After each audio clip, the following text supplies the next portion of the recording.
Шал қазанды алып Қазбайдың үйіне қайта келеді.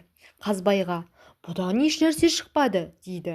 Қазбай қазанды алып піс қазаным піс десе еш нәрсе шықпайды. Қазбай қазанның орнына шалға есекті беріп жібереді. Шал есекті алып үйіне қайтады. Жолда келе жатса балалар шығады. Балалар шалға: «Ата, асқа түсіңіз» дейді. Шал асты тастағысы келмей есектен түседі. Үйге кіріп бара жатып балаларға: «Шырақтарым, құс есегім құс демеңдер» дейді. Балалар «Мақұл» дейді.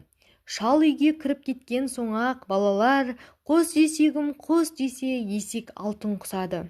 Балалар есекті айырбастап, орнына басқа есек қояды. Шал есекті алып үйіне кетеді.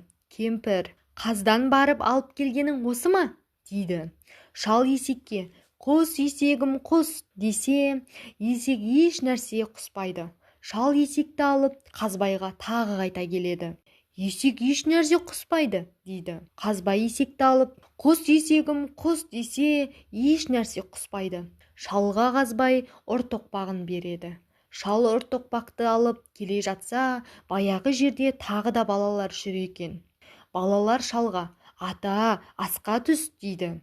Шал үйге кіріп бара жатып: «Шырақтарым, ұртоқпағым ұр демеңдер» дейді. Шал үйге кіріп кеткен соң дәндеген балалар: «Ұртоқпағым ұр» дейді.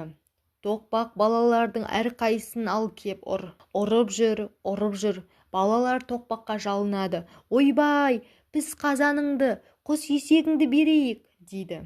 Шал келе жатып естіп қояды.